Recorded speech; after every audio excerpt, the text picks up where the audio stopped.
Heidelberg is the oldest university in Germany, ranked number 3 by the Times ranking. Though we have 4 campuses, but 2 are the main campuses. The first is the Old Town campus, as you can see on the left, and that's for humanities and social sciences. And the second is for the natural sciences. Heidelberg University is famous for both, which is natural sciences, humanities and social sciences. As I said, it's the oldest university in Germany, and it's the university to go and do research.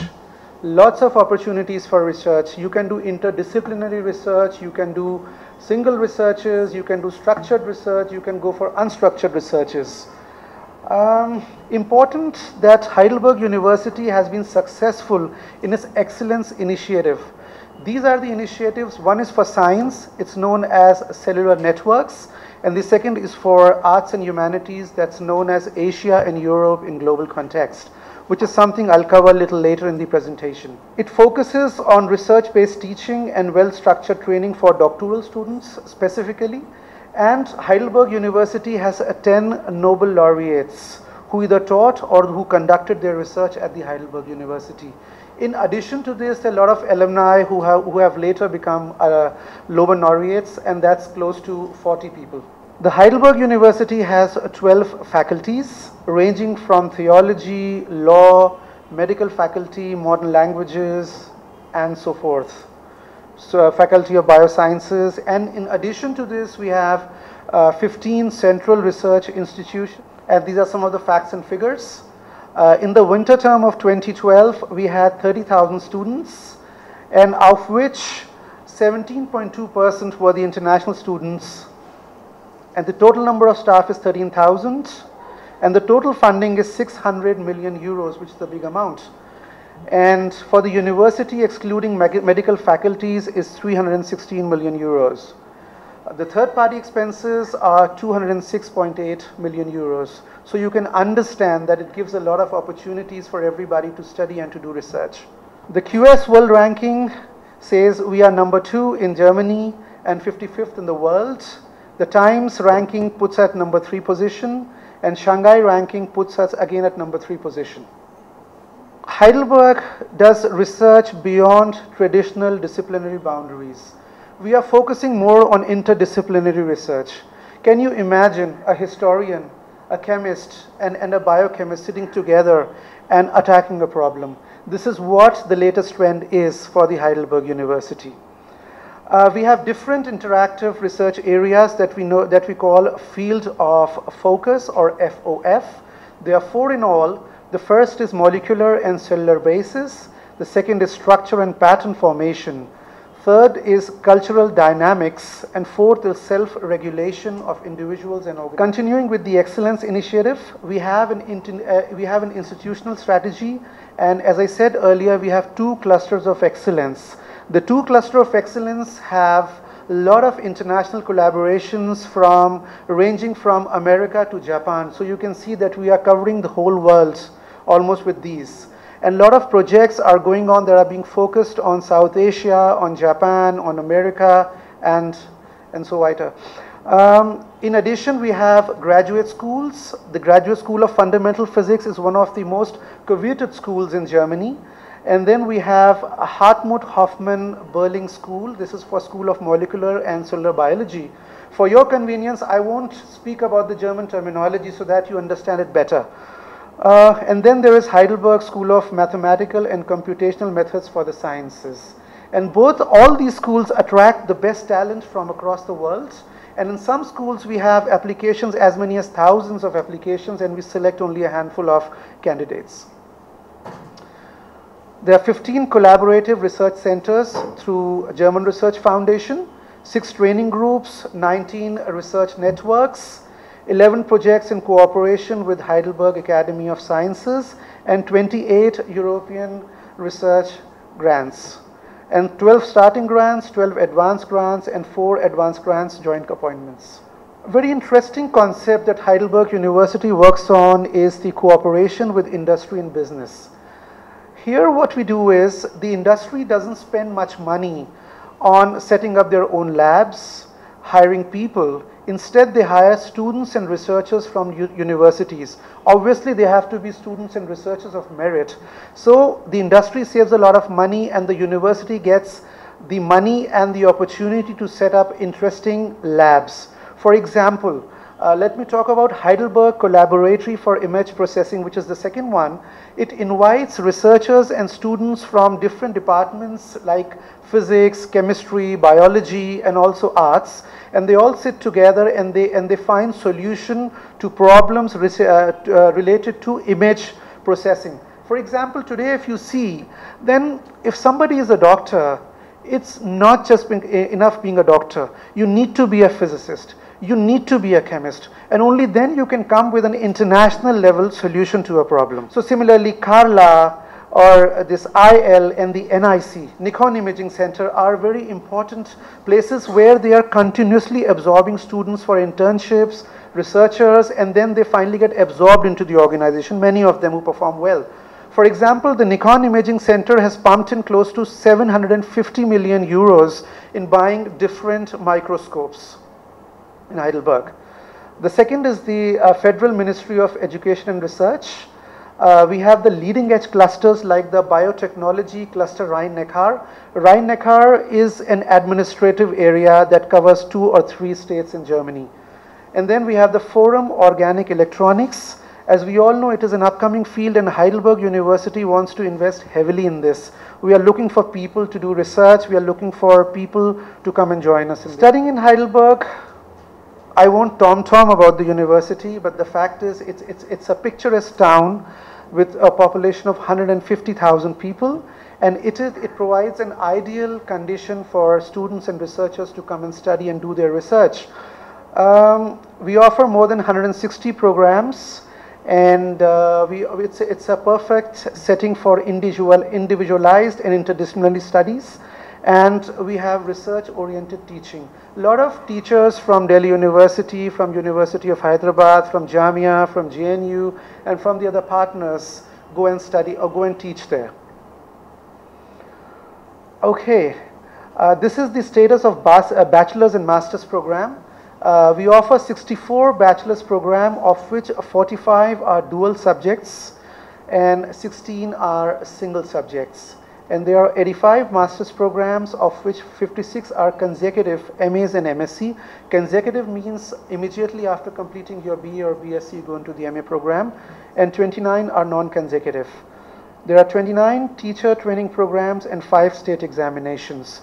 5 state examinations are medical, pharmacy, law, dentistry, and engineering.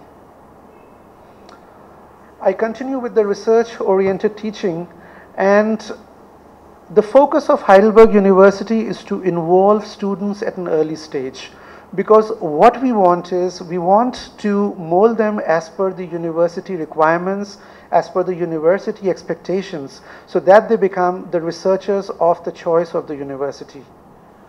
So usually if you see, we try involving people at the bachelor's level and the master's level so that they give us fruitful results at a later stage.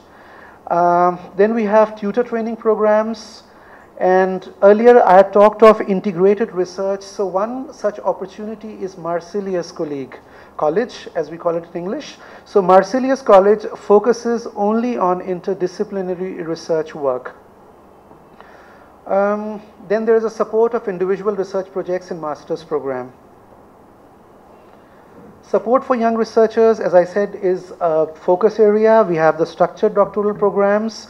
There's a faculty called Graduate Academy that supports PhD programs, provides scholarships, provides assistance.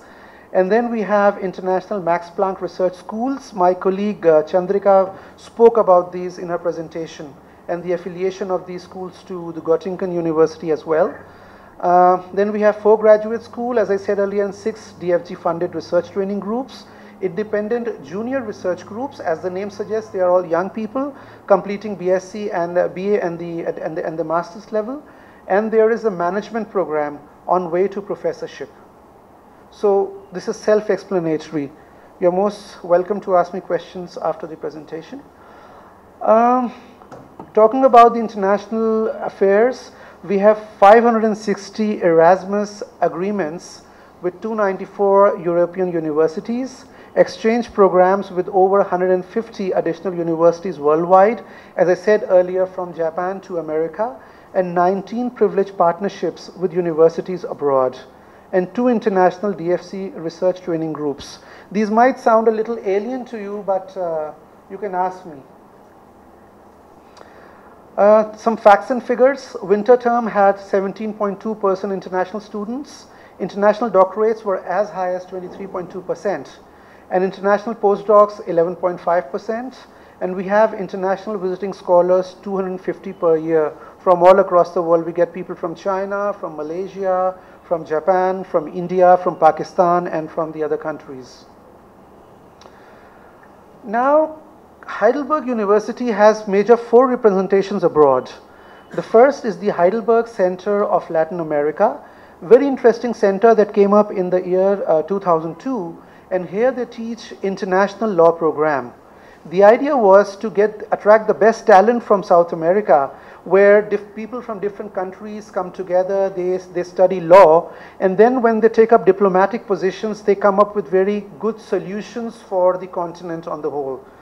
Following this, in 2008, the liaison office started in New York, and in 2009, the Heidelberg Center South Asia, where I come from, was started. In addition to this, we have branch offices of South Asia Institute in New Delhi, Colombo, Kathmandu, and Islamabad. And in New Delhi, this office is functional since 1962. And this South Asia Institute focuses on South Asian studies, typically arts and humanities. Now, I move to what Heidelberg Center South Asia is all about, where I come from. We are here to showcase South Asia as Germany's leading research university within the DWIH. I think we are all familiar with this term now. And we strive and we endeavor to develop bi- and multilateral cooperations. And at the same time, we tap funding opportunities with Department of Science and Technology, Department of Biotechnology, DAAD, DFG, and the other foundations. And we try and identify talent from different universities and institutes in India, and we try to catch them young, and we refer them to different faculties in Heidelberg University so that the university benefits at the end. And we try and expose different teachers and students to what is happening in Heidelberg, and from students and teachers in Heidelberg to what's happening in South Asia. And we try and arouse that interest on both sides. Slide talks about South Asia Institute, its genesis in 1962, followed by Cluster of Excellence, that's the Excellence Initiative of Heidelberg University, and finally Heidelberg Center South Asia, though it was born in 2009, became functional in 2010. So, why is it important for you people? It is the entry point for you, all of you, to Heidelberg University. We are the people you can come and ask us specific questions. We help you draft applications. We help you get across different professors, across different faculties.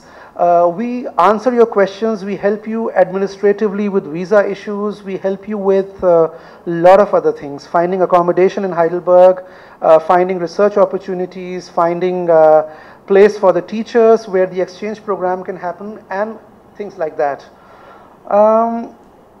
We at the same time are trying to broaden our cooperation in sciences and humanities. We keep visiting different institutes like CCMB, NCCS, University of Hyderabad, and Indian Institute of Sciences, IITs. We keep talking to them. We find out what are the research projects going on, what are the requirements, and we try to fill the requirements from both the sides, that's the South Asia and also Germany, and provide manpower. And then last we create a sustainable alumni network. The value adds are we provide expertise in finding appropriate partners, and we support in facilitating mobility of students and researchers. We also at times do student assessment, because in India we have a lot of institutes and universities, and it's very difficult for Germans to find out which institute is good. For example, a student comes from one institute, he has 80%, while the other institute gets only 60%. So how do we find out, how do we standardize that?